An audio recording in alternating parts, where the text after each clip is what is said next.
to the Eastern Cape, where the Traditional Affairs MEC Xolile Nqatha has announced a precautionary suspension of the chairperson of the House of Traditional Leaders, Nkosi Nonkonyane, for allegedly contravening lockdown regulations.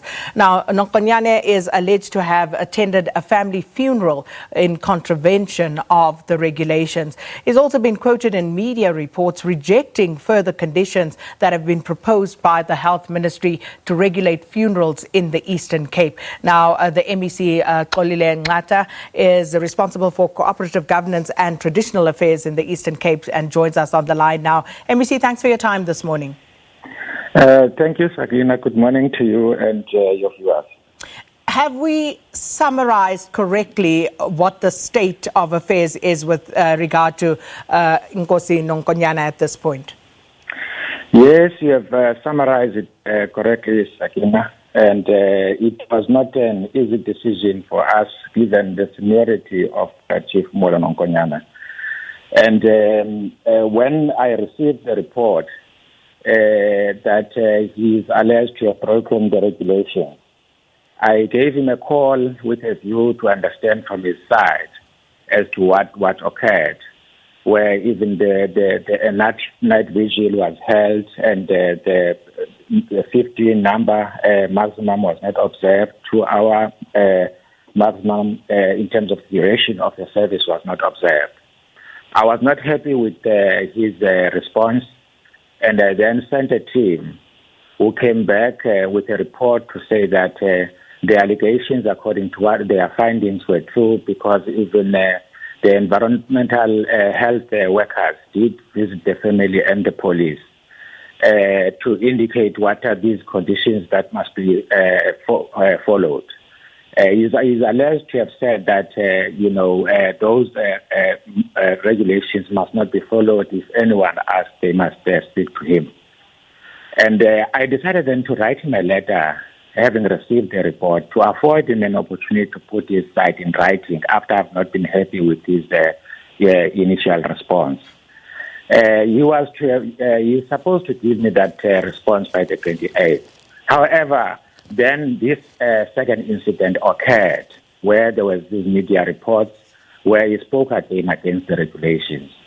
It is then this second incident then that forced me to take this decision, because I felt that it is not helpful given the crisis we're facing and the fact that the 2 funerals we have had in the province, both in Port St. Johnson and Port Elizabeth, are said to be responsible for the numbers of COVID positive people in the province.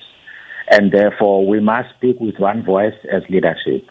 And therefore, I thought that it is in his interest and in the interest of the people of the province that he is then put on precautionary suspension pending the investigation. That's what has occurred. And I did communicate the decision to him and to the executive of the House. So that's what has occurred, because it's quite important that, all of us observe the regulations. And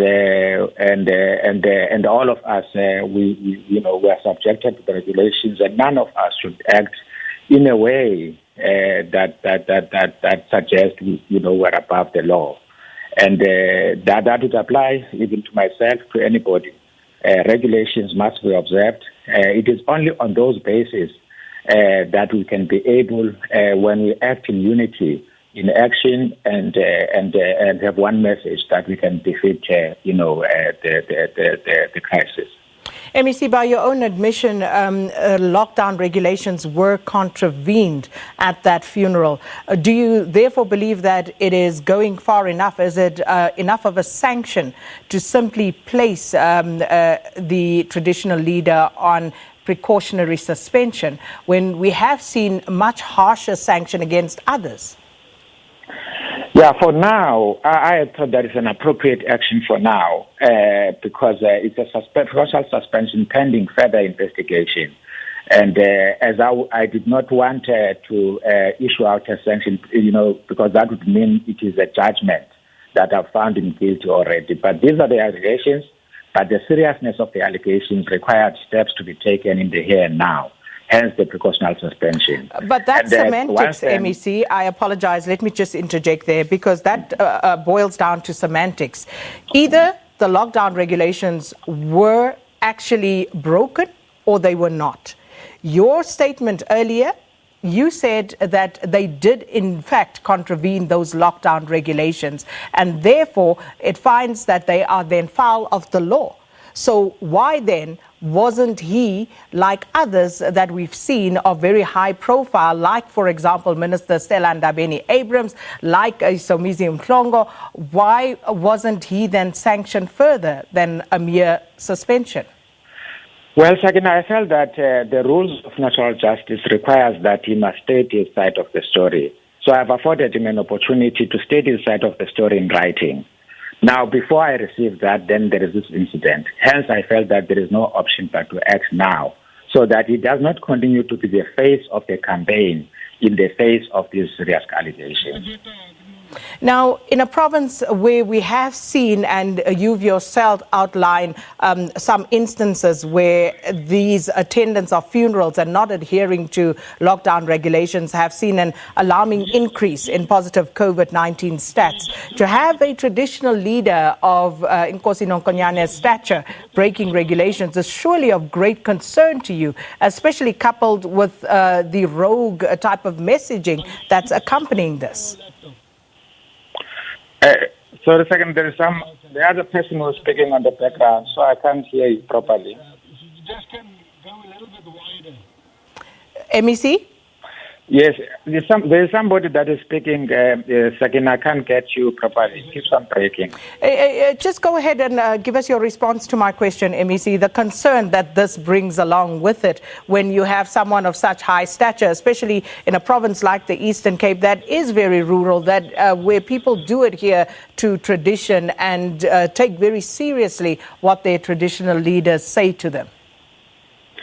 Yeah, we consider these alleged breaches to be very serious, because the life, that lives are very, very critical at this stage.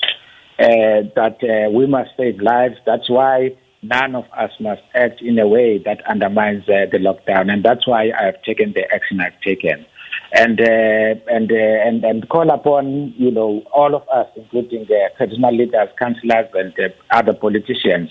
Let's lead by example to ensure that we comply. And that's the extent that I thought that I should go for now. And then, MEC, the issue of funerals, once again, especially in rural areas, remains a problem, as it were. How is your department going to ensure that they deal with this effectively and make sure that people do not break lockdown regulations? We as a province, we have suggested amendments to the regulations as a response to that, Sakina. One of the things that we're proposing is that, for funerals, the body must move from the mortuary straight to the graveyard, and that there must be no cooking, and that when people come back to the family to wash hands, they must just wash hands, not eating, and then go home.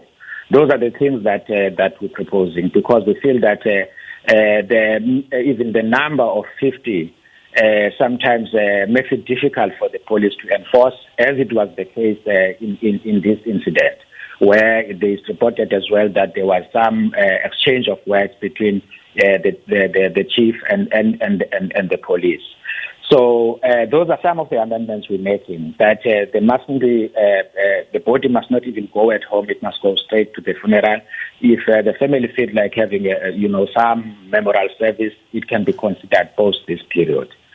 And we are ensuring that before the funeral palace submit all the information of the upcoming funeral services to the police and to the joint operation centers, so that even before the funeral, families are visited to read out the conditions, and police make rounds to monitor where there's going to be a funeral, to ensure that regulations are observed. Just a quick final one. Whose responsibility is it in the case of a funeral to ensure that there aren't more than 50 people attending, MEC? First and foremost is the responsibility of the family that is hosting the funeral, and also the leaders in the area, including councillors and ward committees, to ensure it's complied with, and the police to ensure that all of us who are supposed to play our role, including the families that is having the funeral, they do observe the regulations. But first and foremost, the family, because that's where we start, as they prepare for the funeral, to bring to their attention. These are the regulations, and this is what you must follow as you organize the funeral. All right, thanks so much for your time. Xolile Nqatha, who is the Eastern Cape Cooperative Governance and Traditional Affairs MEC, talking to us about the Eastern Cape House of Traditional Leaders chairperson being suspended. We're going to take a